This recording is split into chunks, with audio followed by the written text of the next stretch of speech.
Krishna, Hare Hare, Hare Rama, Hare Rama, Rama Rama, Hare Hare, Hare Krishna, Hare Krishna, Krishna Krishna, Hare Hare, Hare Rama, Hare Rama, Rama Rama, Hare Hare, Hare Krishna, Hare Krishna, Krishna Krishna, Hare Hare, Rama Rama Rama, Hare Hare.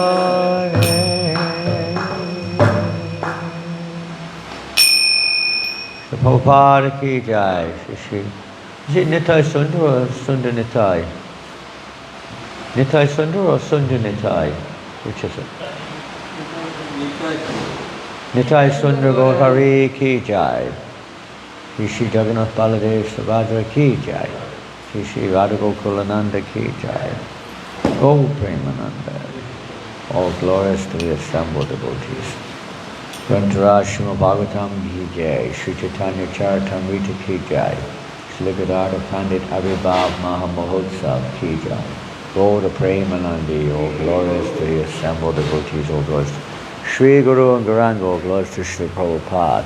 Nama Om Vishnu Padaya Krishna Prasthaya Bhutale Srimate Bhaktivedanta Swami Niti Namane Namaste Saraswate Devi Gauravani Vacharine Nivasesha Sanyavadi Pastacharya. It would be nice if you move over here. I can't see anyone.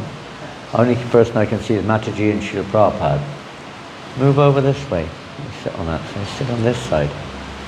You can see. Otherwise I have to have my back to the deities. Because you might not want to put your back to Prabhupada, so you sort of sit at a slight angle. One of the phenomena of the temple with the Prabhupada Vyasasana is at the back and the deities are at the front. It's hard to not have your back to one or the other sometimes. Okay. A different crew. Today, we are normally reading from Srimad Bhagavatam, but today we're going to read from Chaitanya Charitamrita. Since today is the appearance day of Gadadhar Pandits, so I don't know if you've got Chaitanya Charitamrita here, but if you do have Chaitanya Charitamrita here, not that it makes much difference really, because you won't, unless you have it on your mobile phone. Let's see where we read from. The Chaitanya Charitamrita, Antya Lila, chapter 7, no, listen carefully. Chaitanya Charitamrita, Antya, there are different books. Antya Lila, chapter 7. Antya Lila, I'll repeat it once more and hope that somebody has heard it. Antya Lila, chapter 7. Does it make sense or not? Antya Lila, chapter 7. So do we have Antya Lila, chapter 7, or do we not have Antya Lila, chapter 7 in the temple? If we don't, I'll read from my computer. Antya Lila, chapter 7, text 91 onwards. Text 91 onwards. Jai Jai Shri Chaitanya Jaya Nityananda Jaya Advaita Chandra Jaya Gaura Bhakta Vrindam Jai Jai Shri Chaitanya Jaya Nityananda Jaya Advaita Chandra Jaya Gaura Bhakta Vrindam.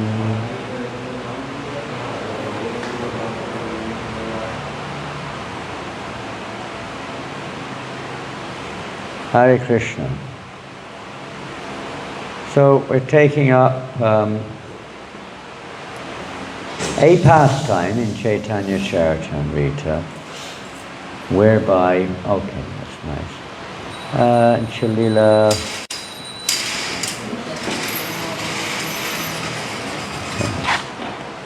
I'll read. Well, it doesn't matter. Someone else can use this book. I can read from the computer. Now I've got it anyway. There. Anyone want to follow?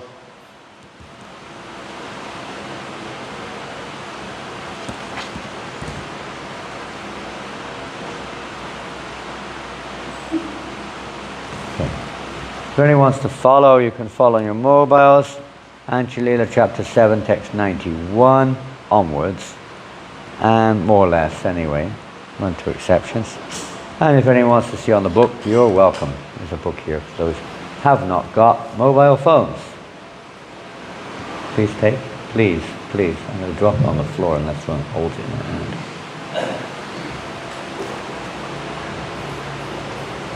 They may need it. They have no mobiles.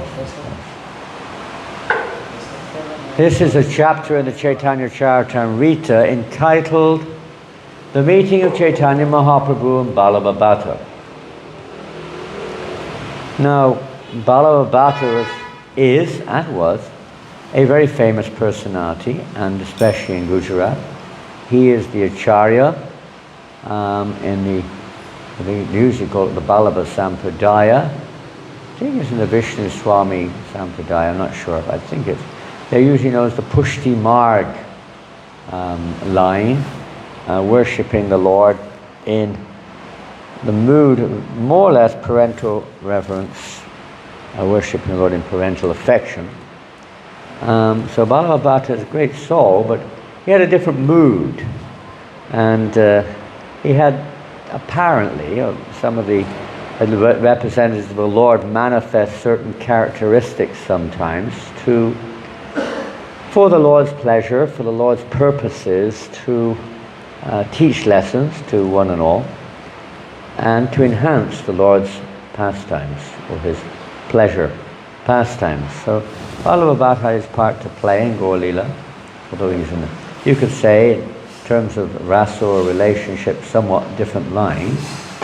But nonetheless, he was quite, I can't say prominent exactly, but quite present from time to time in Gaur Leela.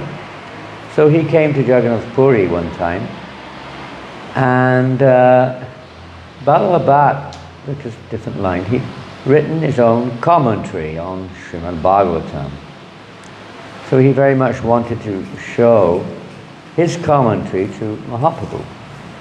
But Lord Chaitanya Mahaprabhu was basically ignoring his endeavors to such an extent that, he said anyone who doesn't worship or take shelter of the Prabhu, referring to the husband, or any wife who doesn't faithfully follow her husband, and he was referring to the commentary of Sridhar Swami, is like a prostitute. So Lord Chaitanya indirectly kind of said to you, you're behaving like a prostitute. The commentary of Sridhar Swami is the real commentary, and you're making your own commentary. I'm not going to listen to that. So he kind of ignored him and rejected him. So Balabhabhata was rather distraught, a little disheartened, depressed, whatever you call it. And anyway, at that time, Balabhabhata had a little bit, you could say, sometimes this happens, a little bit pushy. We find devotees sometimes a little pushy to push forward their own opinion or their own writing of a book or something or another. They try to impose it upon others. And a little bit like that. So he was going to Gadadhar Pandit. Now, Gadadhar Pandit at that time, Lord Chaitanya, of course, has taken sannyas. He's living in Jagannath Puri. And Gadadhar Pandit is inseparable friend, associate, childhood friend, right from the beginning, practically. Lord Chaitanya, not much is said about Gadadhar Pandit's interaction with Mahaprabhu in Navadvip. Something is there, which we may hear. But he was more or less inseparable in their relationship. Lord Chaitanya could hardly bear separation from Gadadhar Pandit and vice versa. Their association was sometimes together, and more intensely when they were separated, you could say. like a separation, Vipalambhabhav. But anyway, they were very intimately related. But there was a big difference in the mood of Gadadhar Pandit. He was known as Dakina Naika, which means very submissive relationship with the Lord. Very submissive and very quiet, reclusive, and shy in many ways, and almost afraid of when Lord Chaitanya would be going into sometimes moods of what appear externally as aggression. That wasn't Gadadhar's Pandit. He was Gadadhar Pandit's mood at all. We'll hear about that later. But he was very, very submissive, and he would keep at a distance a lot of the time because Lord Chaitanya was sometimes taunt him, with almost teasing him basically, and he didn't like being pushed like that. So anyway, he was submissive. So Balabhabhata, seeing the associates of the Lord, saw that this Gadadhar Pandit was very submissive, so he would be going to him quite often and, discussing his commentary on Bhagavatam. So when Lord Chaitanya Mahaprabhu rejected him, thereafter, you can take this up in text 91, if you're going to follow us, that is. Thereafter, Balabhabhata went to the home of Gadadhar Pandit. Lord Chaitanya just rejected his commentary. He went to the home of Gadadhar Pandit. He kept coming and going, showing affection in various ways, and maintained a relationship with him. And that's just a little bit before. That was text 90, excuse me. Because Mahaprabhu did not take Balabhabhata very seriously, none of the people in Jagannath Puri would hear any of his explanations. He was kind of an outcast almost in that sense. Although very highly elevated in many ways, learned scholar and respected personality, very, Brahminical and what have you. But on this level, he was like, it's like that. If somebody rejected by, everyone else is a little cautious about, getting too close there. You don't want to be seen hanging around with him. Ashamed, insulted, and unhappy, Balabhabhata went to Gadadhar Pandit.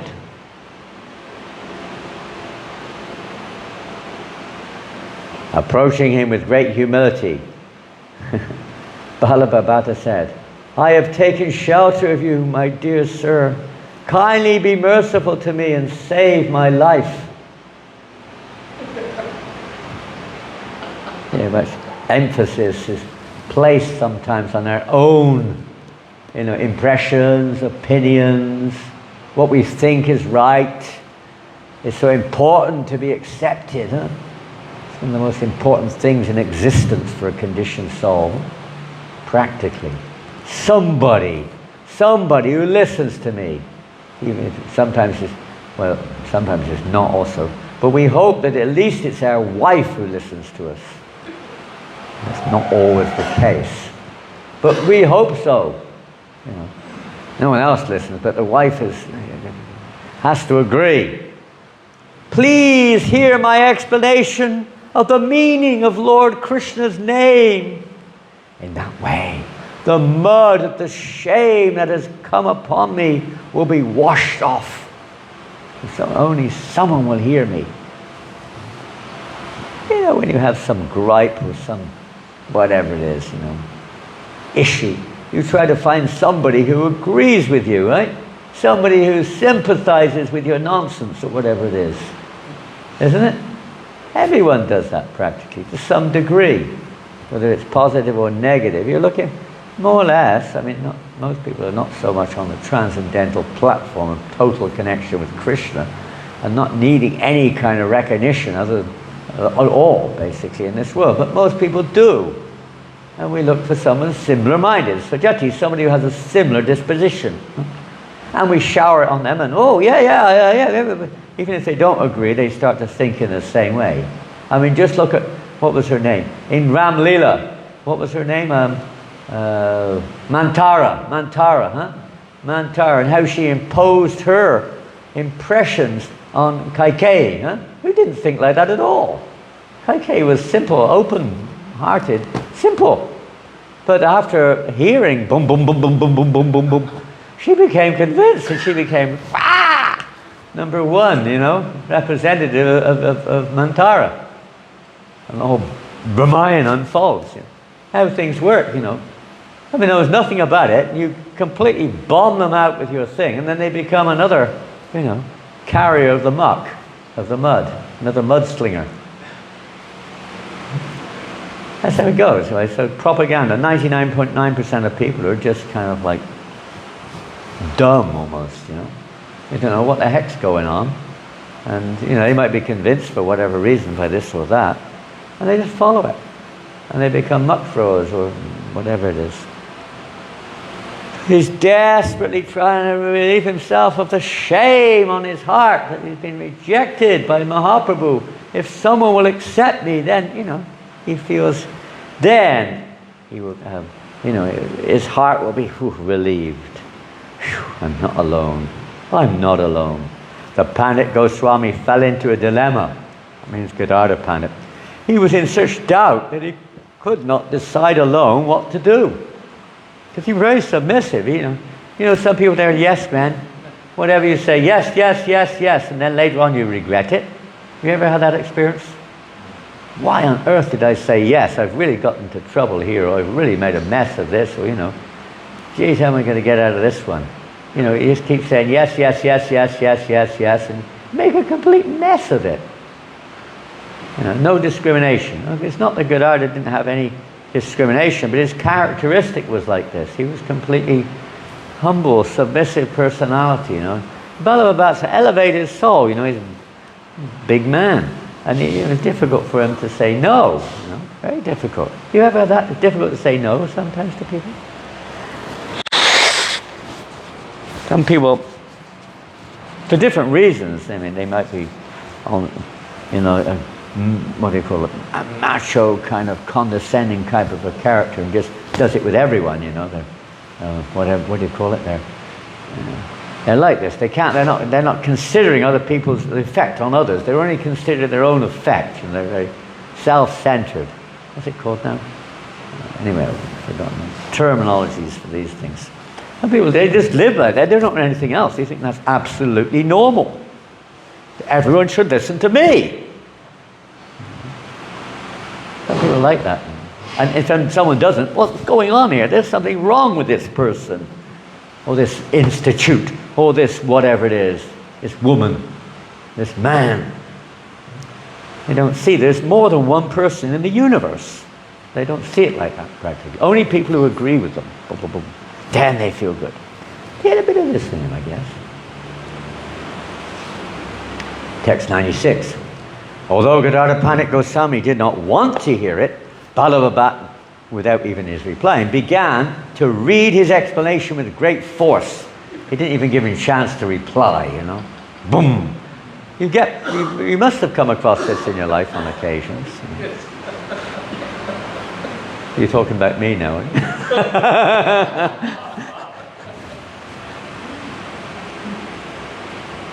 Prabhu, I got something I want to say to you. Would you like to listen? And then you just go straight ahead and tell them, if they want to listen or not, it doesn't make any difference. You don't even hear what they say. Because Ballabha Bhattacharya was a learned Brahmin. Gadadhar Pandit could not forbid him. Then he began to think of Lord Krishna. My dear Lord Krishna, please protect me in this danger. I have taken shelter of you.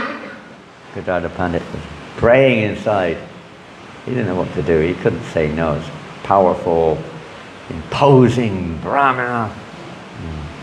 In his midst, there's so much in the society of devotees.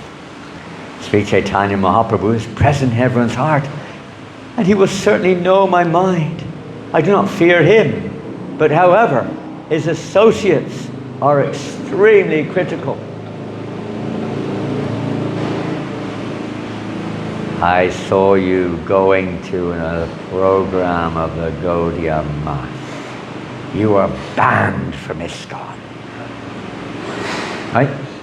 Is it like that? Something like that. Like that in some places. Somebody's like twisting your arm, dragging you, cursing you if you don't come, and okay. Boom. or it's your mother or your brother or your sister or your wife or your son or somebody. Yes, it's extremely critical. Lord Chaitanya's associates, especially Damodar Pandit, my goodness, he was scared of him. Next verse. Although Gadadhar Pandit Goswami was not in the least at fault, some of Chaitanya Mahaprabhu's devotees showed affectionate anger toward him. Even it was, maybe you could say in a devotional way, there was concern over displeasing Mahaprabhu. But still, Gadadhar Pandit was so sensitive to this. Every day Vallabha Bhatt would come to the place of Mahaprabhu to engage in unnecessary arguments. That's kind of another subject. And let me go to my other page here, because I don't know where it takes off after that. It's 96. What verse were we on? 99, yes. Okay, that's kind of the end of that little scene. Now, why? It's not a very significant thing, you could say, but it introduces us to the mood of Gadadhar Pandit. Because these things are very esoteric and not something which we, in our conditioned state, can necessarily understand. We have a hard time understanding our own mind, what to speak of the mood and minds of others. Even with all of the endeavor psychology and this thing and that thing, they're still basically perplexed about the workings of the mind or the nature of individuals and how they respond to certain circumstances. Everything has its root in spirituality. It's not just a material phenomenon brought about not even just by karma, in fact, or certainly not brought about by chance. The fact that you were born in a certain situation and all the complicated interactions of association and exposure have created a certain personality character. I mean, that's there, but that's just a little tiny bit of a continual spiel of karma. But it's not even that. It's constitutional. It's constitutional. It's the nature of the soul. The living entity has a certain nature, a certain character. Even on the spiritual, we're not all one, homogeneous, without any variegation whatsoever. Every single soul has uniqueness, individual uniqueness. Some, obviously, similarities are there, but individual uniqueness. This is what rasa means. In other words, it means unending varieties of interaction or relationships which Krishna has with his various expansions, including the individual jivas. So the root is there. Every single living entity has their nature. Now why? Well, we probably like variety.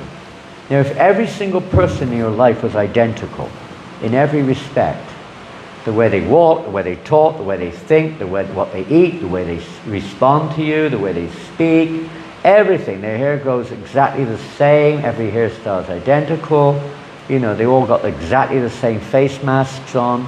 Life is very boring, isn't it? Yes. I've seen it before. Yeah. Isn't there anything different about it? It's not very exciting, is it?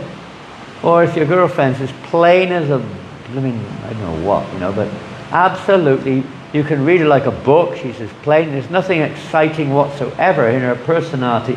It's not very attractive to most men. They like excitement. They like to see the woman getting uptight, angry, freaked out. They like it.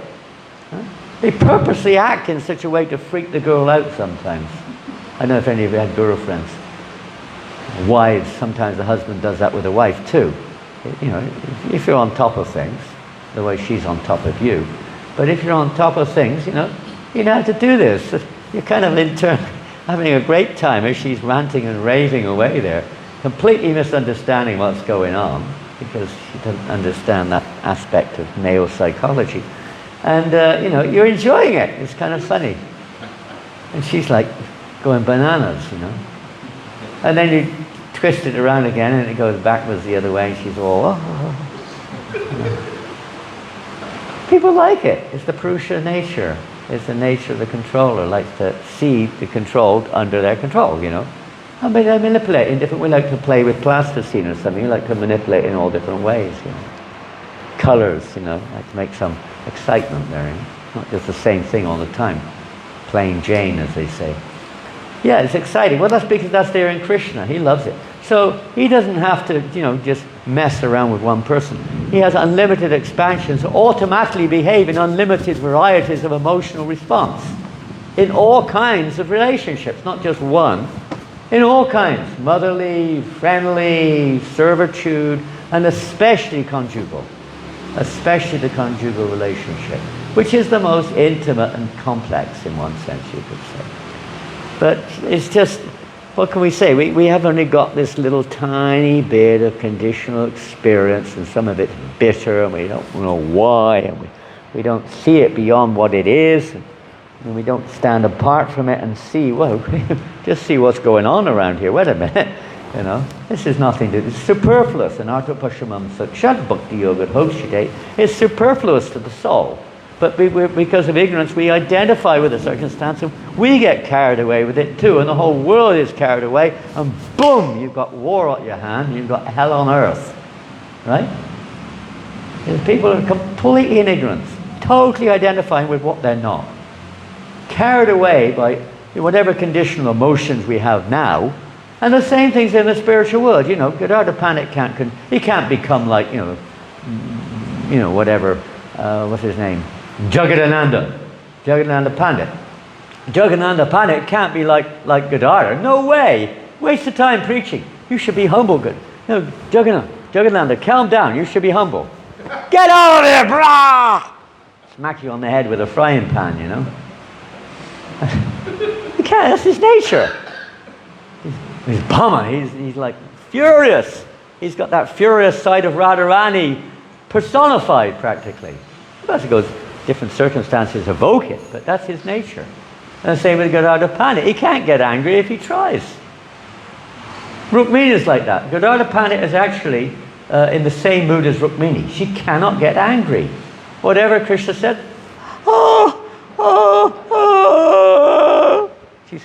she's like, Krishna will have her down on the ground crying and, oh no, he's going to leave me. And she was 100% submissive. Whereas Satyabhama was just like Jagannatha, fuming. You nonsense, boom! You know, many people have a mixture of character, but you know, here we see personality, and Krishna loves it all. He loves all the flavors. You know, in relationships, sometimes compatibility is not there in the material world. It's not there. You can't take it. I mean, if Gadadhar Pandit started behaving like Jagadananda, I think that would be a complete rasabas. Lord Chaitanya would not get pleasure out of that. You know, it's just not meant to be. Not meant to be. Anyway, that was Gadadhar Pandit's general nature. He was very humble, very soft, very submissive, like this, you know. He has that nature.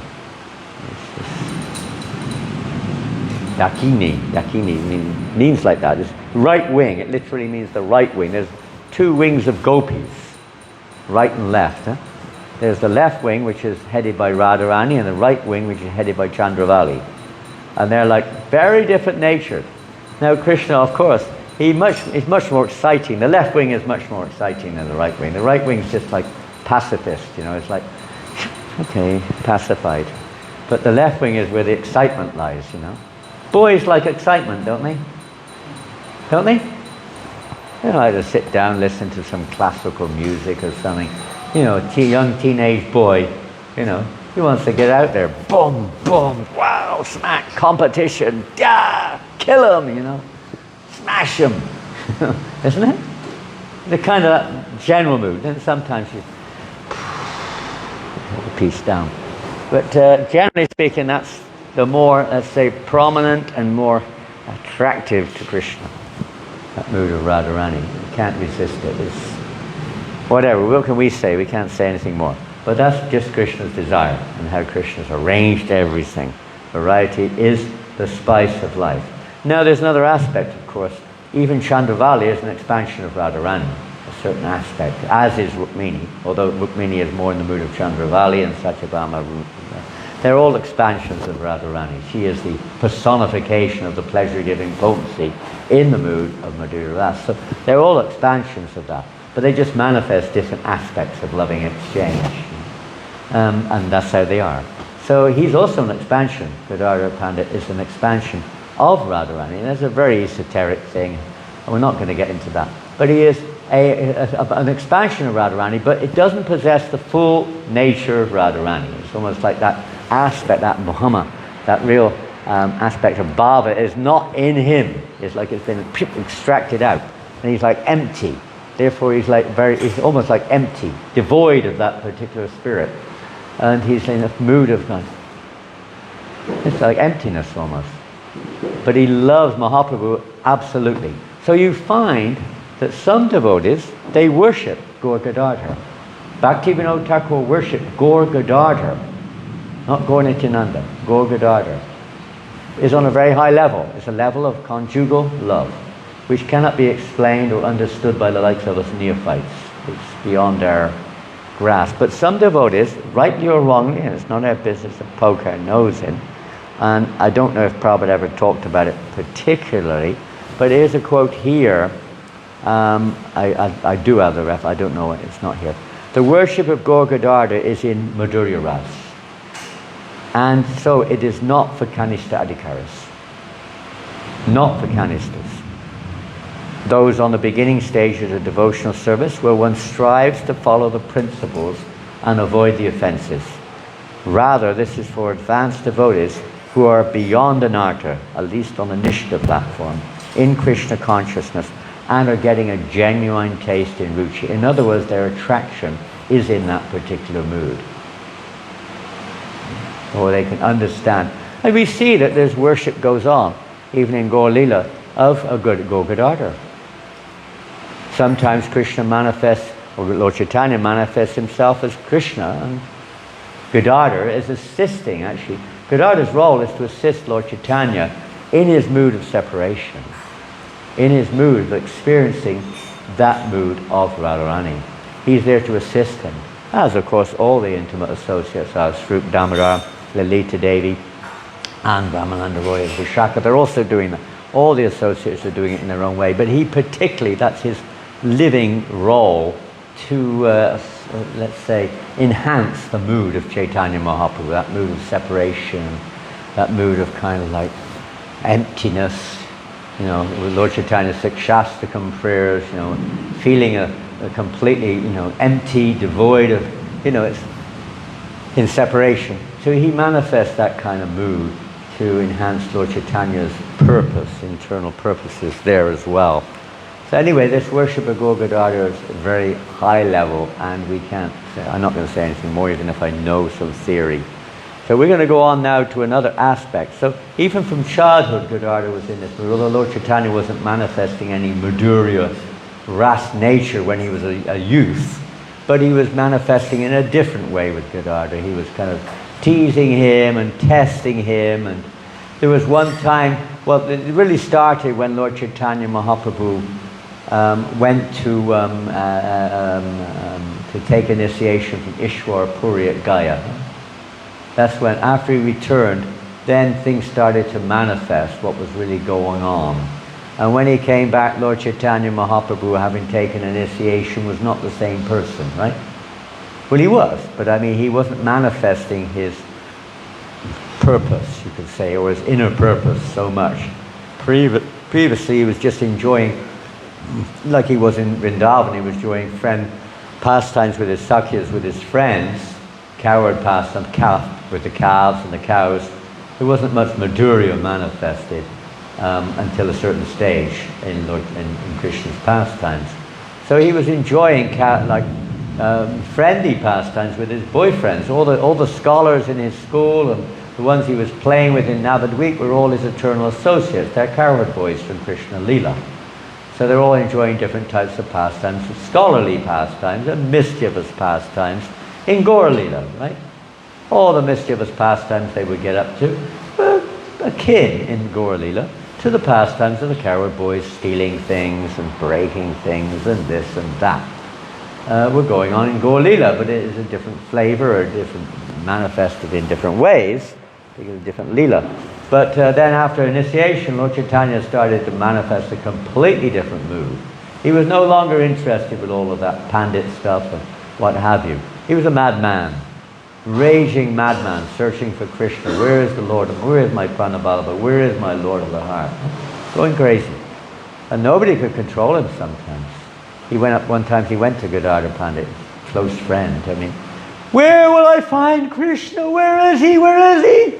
He was like desperate. Gadadhar Pandit was like, ooh. Nobody could control him. The Lord was going like almost in wild fits.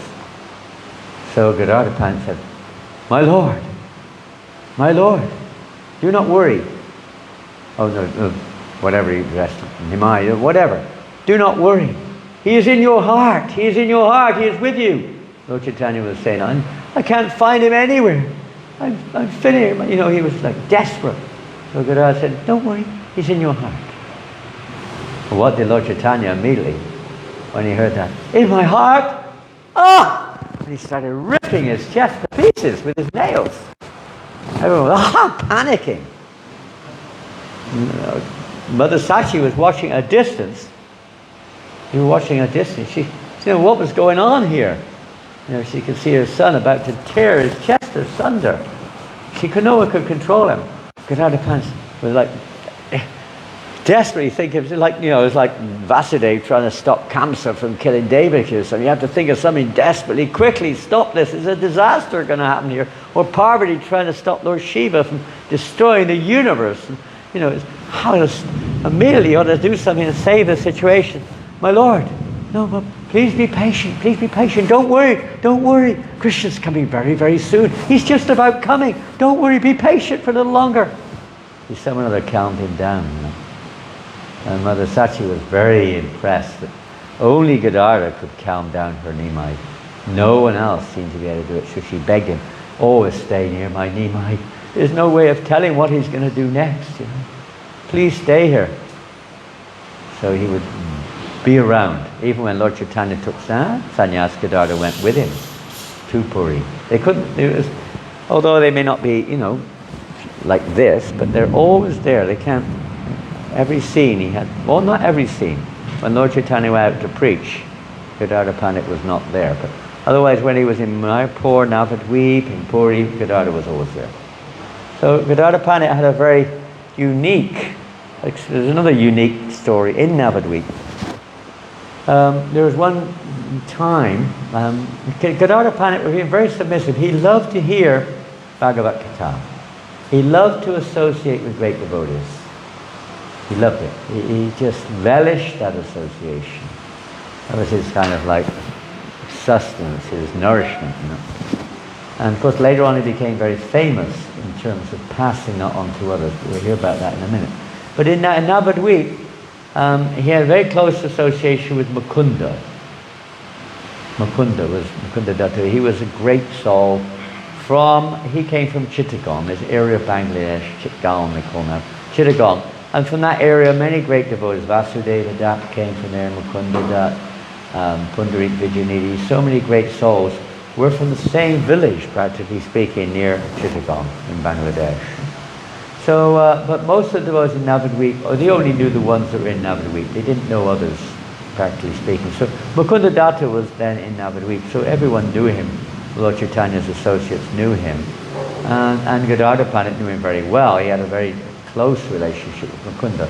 And Mukunda knew Gadadhar very well. So he knew how much Mukunda loved to associate with great devotees and hear Krishna Katha. So he would always take him when there was a genuine Vaishnava speaking Krishna Katha. So one time he said to Gadadhar, he said, my dear Gadadhar, because Gadadhar was a little younger than Lord Chaitanya. He was quite young amongst the associates actually. He was a few years younger than Mahaprabhu. So he was quite young, but they had this kind of friendly relationship. Like sometimes an older boy at school, he befriends a younger boy, you know, even though he's 2, 3, 4 years younger, they kind of get along very closely with each other. So like that. So Gadadhar Pandit was very keen when Mukunda said, yes, a great soul has just arrived in Navadvip. Would you like to come and see him? A very elevated devotee, one of the most elevated devotees has arrived. Oh yes, please take me there. I want to go right now. Please, can we go? And so Mukunda said, yes, come with me. So they went off to this house where this personality, this great devotee, was staying. It was quite an opulent looking house. And they entered the house, and there was this great devotee. He was sat there, or lying, half lying there. Oh, this is a nice chair. Oh, lying there in the chair. Nice silk, everything silk, soft cushions, pillows, a nice soft mattress, spittoons. He had pan and betel nuts and everything around him, and all kinds of opulent fruits and so many ones. And he had servants fanning him. He had so beautiful silky like hair, oil groomed, and he had a mirror looking in it, adjusting his decorations. He had sandalwood dots here, there, and everywhere, decorating himself, spitting into the spittoon's pan. And you know, he looked like a right dandy. He was sat there, he looked like a really enjoyer. Or half sat there. And he had a very opulent couch, all around him, opulence and his silk cloths and everything, satin, you know, nice bedsteads with nice brass columns and everything. It looked like the home of number one Vishai, number one enjoyer. And so they came there, and Mukunda introduces Gadadhar to Pundarik, and says, oh, Pundarik says, who is this effulgent young man who has come with you? Then Mukunda introduces him as a very simple, renounced, humble devotee. Very, very wonderful devotee. Yes, I'm very fortunate to meet such a wonderful young man as this. And but Gadadhar's mind was going. He couldn't compute what was going on. You know, very simple, pure-hearted, you know, renounced, extremely renounced.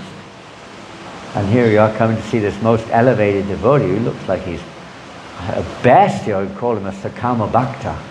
At best. Materialistic devotee.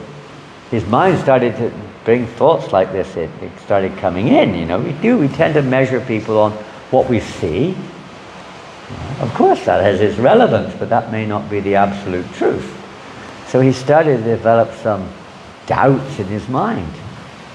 And Mukunda, who was very perceptive, could read his mind. So he could see what was going on. So then Mukunda started to recite some verses from Bhagavatam, especially from the 10th canto, referring to how merciful the Lord is. That even though Putana approached him with the intention of killing him with deadly poison on her breast, she came to him to feed baby Krishna her breast milk, which was saturated with deadly poison, intended to kill Krishna. Instead, Krishna sucked her breast and delivered her, and awarded her with a position as a nurse in Goloka Vrindavan. How merciful is my Lord, that even somebody wants to kill him, Krishna accepts that you've approached him, in her case, of course, in a motherly way, although in a very, we could say, nasty way, but he accepted that. So how merciful Mukunda was reciting verses.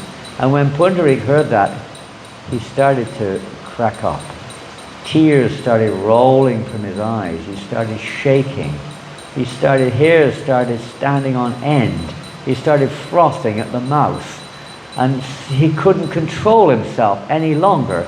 His limbs started to thrash in every direction, smashing everything. The spittoons flew across the floor. The bed crashed into pieces. The chair just was thrown into different directions. The fruits were going everywhere. He ripped his clothes asunder. His beautiful silk outfit which he was wearing, just tore it to shreds. Everything was complete chaos, a mad mayhem, madness. And nobody could control him. 10 men couldn't hold him down. He was just going wild, smashing bang, Krishna, the Lord of my heart, where are you? I have done so. He was going mad, you know, absolutely mad. Bang, crash, and then he went into deep samadhi. For hours and hours he just laid there unconscious. Everyone just sat there wondering what to do. And eventually he came out of this ecstatic mood, you could say, and returned to external consciousness. By now, Gadadhar Pandit had realized he had completely mistaken his understanding of Pundarik Vijayanidhi. And he was feeling absolutely dreadful that he even thought anything negative about Pundarik. So what to do? And he begged him to please relieve me of the great offence which I have committed to you by having any doubts. Please accept me as your disciple. And he fell at his feet begging him, and sure enough, Lord Chaitanya encouraged Gadadhar Pandit to take initiation, which was then performed. So he became a disciple of Pundarik Vijayanidhi. Nothing unsurprising, since Gadadhar Pandit is, you could say, an expansion of Radharani, who happens to be the daughter of Vrishabhanu, and Pundarik Vijayanidhi is none other than Vrishabhanu. So it's just in a different mood, you could say, in Gaur Leela, but it's the same thing. Disciple, daughter, like that. He, she, whatever. So like that, he was initiated by Pundarik, and then he stayed in Puri. We'll read a little bit more here. When Lord Chaitanya was in Puri, he appointed various devotees, some of them, specific services. So he gave Gadadhar Pandit a very intimate service of looking after the deity of Tota Gopinath. Some of you have been to Puri. Who's been to Puri? You must have been to the Tota Gopinath temple, I'm sure. It's one of the most prominent destinations of Gaudiya Vaishnavas. Very, very dear. It's said that Lord Chaitanya entered into the Tota Gopinath temple when he left the world. There's a little crack on the knee which said where Lord Chaitanya entered that deity. That deity, Lord Chaitanya appointed Gadadhar Pandit to look after Krishna, Gopinath. Look after himself in one sense, but Lord Chaitanya is not in that mood. So he had that very intimate service, in kind of a separation, to look after Gopinath. Huh? And that was his lifetime service. Lord Chaitanya just appointed that service. But when Lord Chaitanya was coming and going sometimes in the early years in Puri, so one time when Lord Chaitanya was on his way, he was on his way intending to go to Vrindavan, Gadadhar Pandit started to go with him. He couldn't bear the separation of Lord Chaitanya going away again from Puri. So he was forbidden to come. And Lord Chaitanya, this is from the Madhya Leela, 16th chapter, 130. And Lord Chaitanya refused. He forbidden to come. Because he'd asked him, was asked not to give up his vow as Kshetra Sannyasi. Kshetra Sannyasi, it doesn't mean you're a sannyasi exactly, but you've made this vow to stay in a holy place and not leave. So Gadadhar Pandit had, by the request of Lord Chaitanya Mahaprabhu, was going to stay there and stay in Puri and serve Tota Gopinath. Prabhupada writes, when one takes Kshetra Sannyasi, he leaves his household life and goes to a place of pilgrimage devoted to Lord Vishnu. Such places include Jagannath Puri, Navadvip, and so on. The Kshetra Sannyasi lives in these places alone, sometimes with his family. Sarvabhauma Bhattacharya was like that, he was with his family. Srila Bhaktivinoda Thakur considers Kshetra Sannyas to be preferable Vanaprastha situation in the age of Kali. Vanaprastha is like Vanaprastha, preferable because people can't live in the forest nowadays very easily, not many, if any. And live, if you really read the strict injunctions for Vanaprastha in the Bhagavatam, it's not possible to live. You've got to eat, not just wear tree bark, one of your foods is tree bark. You've got to eat tree bark. And sometimes roots, sometimes some dried fruits which have fallen from the tree, don't pick them. You know, it's not possible for people in general to live such a life nowadays. You don't beg, you know, all sorts of things like this. Practically impossible. So he considers Kshetra Sannyasa, living in a holy place, as the preferable form of Vanaprastha. So in the case of Gadadhar Pandit, he was a single brahmachari, Sarvabhauma was a grihastha, or with his wife. So this is Sarvabhauma Bhattacharya lived in this way, and he has been called a Kshetra sannyasi also. That is, sannyasi living in Puri. He's not sannyas in terms of dress, but in terms of heart.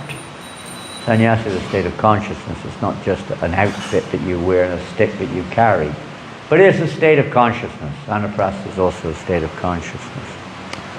So we'll go on next verse. When he was requested by Lord Chaitanya to return to Jagannath Puri, Gadadhar Pandit told the Lord, "Wherever you are staying, my Lord, is Jagannath Puri. Let my so-called Kshetra sannyas go to hell." Now this is unusual for him. You know, he's very submissive. But still, you know, his love for Lord Chaitanya, you get, you know, something contradictory emotions sometimes, and you have to choose. It's like Mother Yasoda, she had to choose to put Krishna down to go and adjust the milk. Sounds ridiculous, doesn't it? Krishna's breastfeeding her, and she puts him down to go and adjust a pot of milk. But it's not, because it's both of these, let's say, activities are absolutely for Krishna's pleasure. So she had to she had to discriminate. And it was a little hard sometimes for Gadadhar Pandit to discriminate, just like with Bala Bhatt, it was a little hard. And here also, I mean, to stay there and follow Kshetra sannyas is something of this world, you could say. It's an order of life in this world. Being with Mahaprabhu is not. That's a different thing altogether. So the two conflictory things are there, although the order was to take Let's say with Nityananda, Lord Chaitanya gave Nityananda order, go to Bengal, don't come back. But he did come back. He couldn't not come back, you know. He would come back. Lord Chaitanya never got in his case for doing that. Sometimes Prabhupada would give an order, you go there and stay there. But of course the devotees would also come to Mayapur and see Prabhupada, or go to some... It's not like, you know, that's it, so to speak. So, yes, in this case, of course, Lord Chaitanya dealt differently. When he's requested to return to... he said, go to hell. Gadadhar said, no, he said, let my sannyas go to hell. Let my Kshetra sannyas, so-called. Kshetra sannyas. What is that Kshetra sannyas? What is it? I mean, what's it for? In one sense, you can understand, you know. Who cares about sannyas or vanaprastha or this or that in the ultimate issue? What is it? Lord Chaitanya said, Naham vipona chanarapati napi vaishona shudra, right? I'm not a Brahmin, Kshatriya, Vaishya, or Shudra, or Sannyasi, Grihastha, Vanaprastha, Sannyas, or Brahmacharya. I'm none of these things, right? We're not. That's not our business. Our business is eternal servant of the gopis, the maid servants of Gopinath. When Chaitanya Mahaprabhu asked Gadadhar Pandit to remain at Jagannath Puri and engage in Gopinath service, Gadadhar Pandit replied, one renders service to Gopinath 1,000,000 times simply by seeing your lotus feet. He's got some good arguments here. You see this coming up quite often, though. Wherever you are, that is in Vedachara. Wherever you are, my Lord, that is in Vrindavan. Nityananda tried to deceive you. Oh, what was that? Coconut. Where?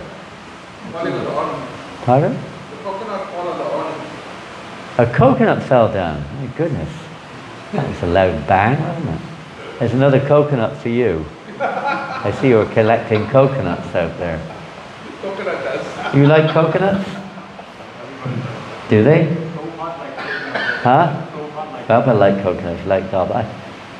I'm an exception to the rule. I don't dislike coconuts, but I don't take them. I don't agree with my system.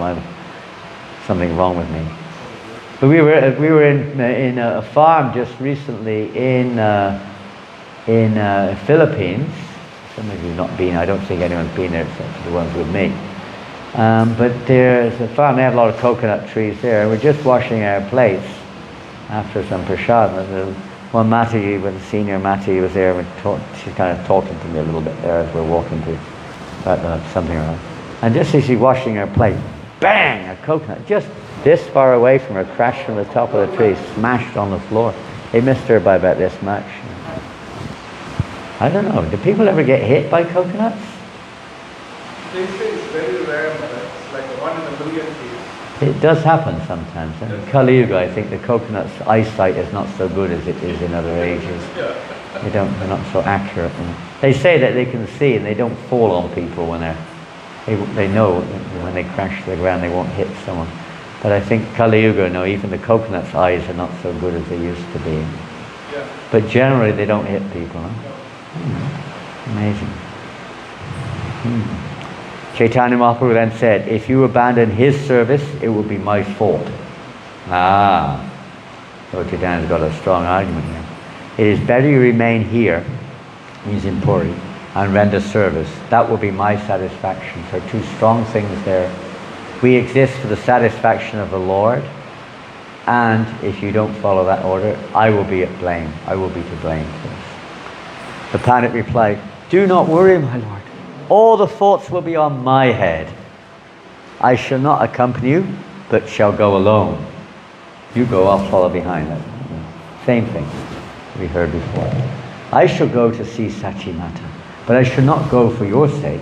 I shall be responsible for the abandoning of my vow and service to Gopinath. So he's now saying, it's nothing to do with you, my Lord. I take full responsibility. It's really emotional, loving exchanges going on here. Thus Gadadhar Pandit Goswami travelled alone. He did travel. But when they all arrived at Cuttack, Sri Chaitanya Mahaprabhu called him and he went into the Lord's company. No one can understand the loving intimacy between Gadadhar Pandit and Sri Chaitanya Mahaprabhu. Gadadhar Pandit gave up his vow and service to Gopinath just as one gives up a piece of straw. Now, we can't imitate this, even when it comes to simple things like giving up our family. What's that verse? Devashi Bhutatmarinam Kuntinam Kinkaro Chara Javajan. Anyway, the verse in the 10th canto, that one who is completely surrendered to the Lord can forsake anything, his family, his position, everything, for the service of the Lord. But Prabhupada warns us that out of sentiment you can't do that. When it says complete, it's not just some kind of sentimental frustration because things aren't going so well at home or with your business or something or whatever it is. I am fully surrendering now to Krishna. They call it the broken cot philosophy. There was a man who got married, and he wasn't very rich, and one of his presents was a cot. That means a bed, cot, a bed, but it was a poor quality one because people in his village were poor. So he had this cot. He was sleeping on the floor before, so now at least he's got a bed to sleep on, and he's very proud of his bed. So the first night he lies in the bed with his new wife. Crash! The bed collapses. Oh no! Just see what a renounced grihasta I am. I'm sleeping on the floor. Only because the cot broke. So he's trying to, because things are a failure. That's not the reason. That's not what it really means. It means when one's heart is completely pure and there's nothing else on your heart but love of Krishna. Nothing else matters. To hell with it all. But you can't, and unless we've got our nartas, we've still got things to deal with. We can't do like that. You learn how to regulate, how to utilize one's situation in relation to Krishna. And maybe in due course of time one becomes purified and it becomes no longer an important aspect of one's devotional life. But not imitating, not prematurely. Many people, premature, not like that. Just to get Chaitanya Mahaprabhu's association, Gadadhar Pandit gave up his life's vow to engage in Gopinath's service. This kind of loving affection can be understood only by very confidential devotees. Ordinarily, no one can understand its purport. Gadadhar Pandit's behavior was very pleasing to Sri Chaitanya Mahaprabhu's heart. Nevertheless, the Lord took his hand and spoke to him, displaying the anger of love. So again, Lord Chaitanya is now angry in loving anger. And Gadadhar Pandit is now his normal mood, submission. You have abandoned Gopinath's service and broken your vow to live in Puri. All that is now complete because you have come so far. Your wanting to go with me is simply a desire for sense gratification. In this way you are breaking two religious principles, and because of this I am very unhappy. So you can't really argue.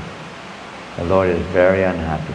If you want my happiness, then please return to Nilachal. You will simply condemn me if you say any more about this matter. Finished. Get back. What could he do? Saying this, Sri Chaitanya Mahaprabhu got in a boat and Gadadhar Pandit immediately fell down unconscious. Like Rukmini, she fell unconscious when the Lord told her, go away. Shishupal's waiting for you. He's much more qualified than me. You made a big mistake choosing me. Go and look for another lover. Anyone's more qualified than me. Especially Shishupal.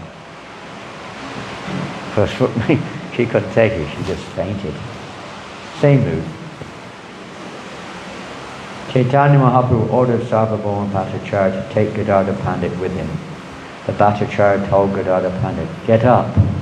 Such are the pastimes of Sri Chaitanya Mahaprabhu. You should know that Lord Krishna himself violated his own promise just to keep the promise of grandfather Bhishma. So the Lord's promise, in one sense, loving to be with his devotees, but the promise that had been made, the Kshetra Sannyas, Lord didn't want that to be broken. That was external. It was the external reason. Sent him back to Puri. So like that, Gadadhar Pandit resided in Puri. Similarly, tolerating separation from you, Chaitanya Mahaprabhu has protected your vow with great endeavor. We also, we're not in the same position, but to protect our vows, we've made some vows, like most of us, for initiation or something or other, marriage vows or something or other in our lives. The Lord wants to protect those. He doesn't want us to break them. Because we're not on the same level, because we insist, we don't listen to Him. We listen to our minds and so on. We may break our vows. But here Lord Chaitanya is emphasizing the importance of not breaking your vow. In this way, Sarvabhauma revived Gadadhar Pandit, and both of them, very much grief-stricken, returned to Jagannath Puri. All the devotees would abandon all kinds of duties for Sri Chaitanya Mahaprabhu's sake. Yet the Lord did not like the devotees giving up their promised duties. All these are the misgivings of loving affairs. Whoever listens to these incidences gets the shelter of Sri Chaitanya Mahaprabhu's lotus feet very soon. So they're very important. Even if we don't understand it, it's like bewildering almost. Still, by listening and hearing this, one becomes eligible to receive the shelter of Lord Chaitanya Mahaprabhu's lotus feet. It's very... That's another reason these devotees perform these pastimes, is to give us this opportunity. Although we don't understand, by hearing them, we can become free of anartha, free of material desires, and develop attraction to pure devotional service. Important to hear Chaitanya Charitamrita, as well as Bhagavatam, of course. Well, we just mentioned one other thing, because time is flying by. Gadadhar Pandit was very, very famous, not by his own arrangement, just by reality of circumstances. Devotees become famous because they're connected to Krishna, and Krishna is most famous. Naturally, they're glorified because they help others to connect to Krishna. So one of Gadadhar Pandit's primary services was his recitation of Srimad Bhagavatam. We find this, well, for instance, in the pastimes of Srinivas Acharya. Srinivas Acharya was basically sent to Puri by his guru, Narahari Sharakar, sent him to Puri to hear the Bhagavatam. Mahaprabhu had left the planet. Srinivas had been wishing to see Mahaprabhu, but before he got that chance, Mahaprabhu left the planet. So Narahari sent him there to hear Bhagavatam from Gadadhar Pandit, who was renowned. He would for hours and hours a day, even Lord Chaitanya, Nityananda, all of the devotees, Ramananda, they would all go there to hear Bhagavatam from Gadadhar Pandit. Who, again, obviously, for obvious reasons, who knows Krishna more than that? Bhagavatam is the great science, or the beautiful pastimes of the personality of Godhead. So Gadadhar Pandit was living those pastimes. So he would recite the Bhagavatam. They had some handwritten Tamil copy. And after Mahaprabhu left, Gadadhar Pandit was devastated, of course. He could hardly live any longer. Tears were constantly flowing from his eyes in separation, constantly. And the Bhagavatam consequently was becoming completely saturated with his tears, and you couldn't read it anymore. So when Srinivas arrived, that was the sorry state of his Bhagavatam. And he said that, you better quickly arrange for another copy of the Bhagavatam to be brought from Bengal, because this one's finished.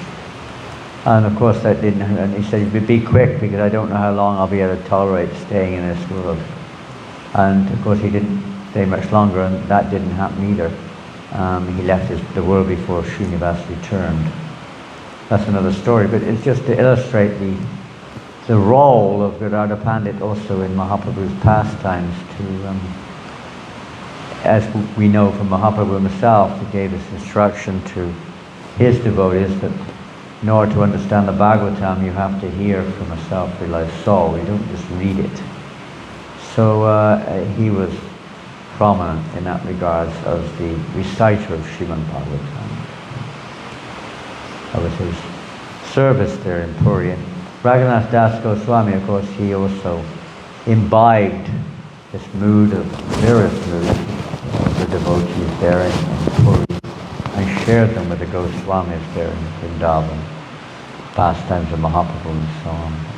Gadadhar Pandit had this particular role of Bhagavat recital, as well as worshipping the deity. When Gadadhar became old, it said that he couldn't, sometimes when you do deity worship, it's like in the Braj Eka village in the Philippines, the deities are quite high. You have to climb up on the altar to reach. Same up in Todu. Huh? If you go to Todu, if ever you do deity worship, if you're worshipping Radha Krishna Kanaya, you've got to climb up on the altar. You can't reach them from the ground. So, it's difficult when you get old. You can't do that anymore. Or you have to kneel on the altar and you've got old knees and it's painful.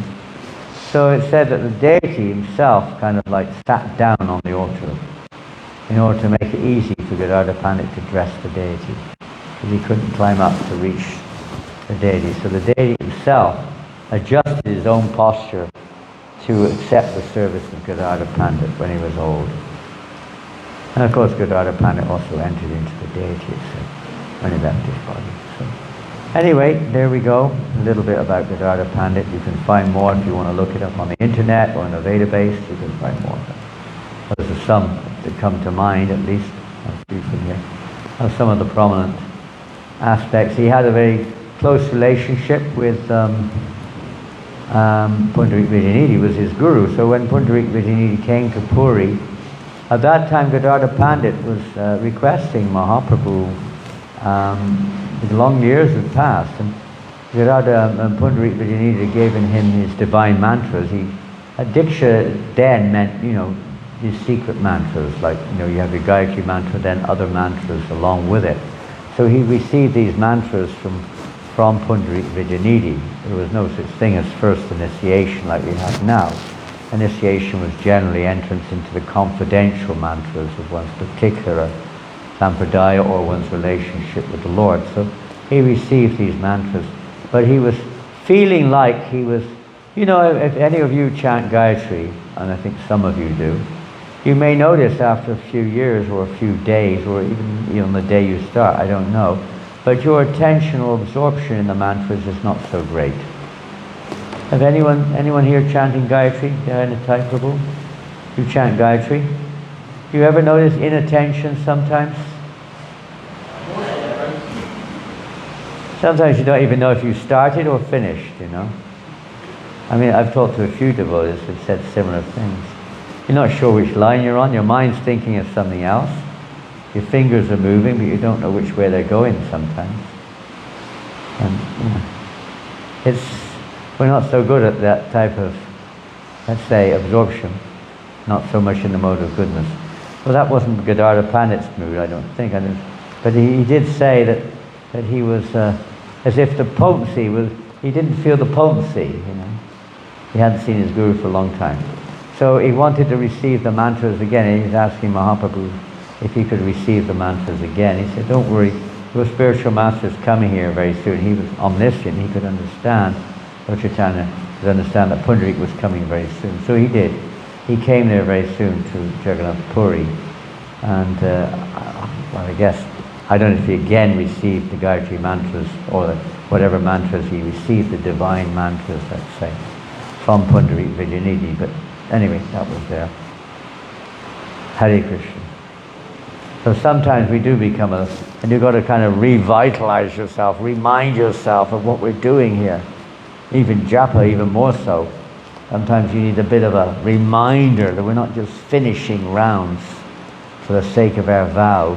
This is our relationship with Krishna.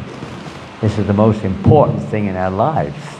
And sometimes we take it very lightly, Just get them done and get on with what we'd like to do. But actually the most important thing we do of all is chanting Hare Krishna. And as an individual sadhana, it's our japa. As a collective sadhana, it's kirtan. But Prabhupada said of all the regulated principles, the vow or the instruction to chant 16 rounds is most important. It's very important. It's not just a vow of importance, it's actually our you could say, our passageway back to Godhead by chanting the holy names. So being very careful when we chant our japa. But how many of us do that? Sometimes maybe. But when we come into a sangha, association, where that is the emphasis, you generally find devotees become more serious again. At least for some time. And many of you have experienced that. I don't know if you've had any japa workshops, or what they call them now, I don't know. But they used to be called japa workshops.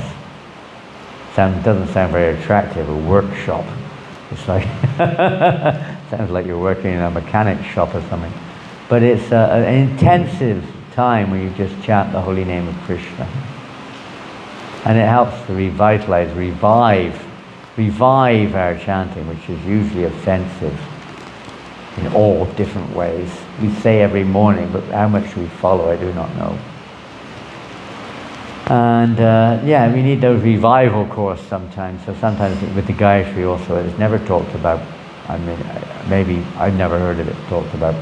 I've never heard of any courses or any, Gayatri reform, sessions or something like that. But it's a good idea to revive our seriousness, our attention, or whatever it is, in chanting these mantras. Gadara Pandit showing also another example here, how important it is that one doesn't lose one's, let's say, seriousness about chanting the mantras, or lose one's kind of focus or one's memory or whatever it may be. Hare Krishna.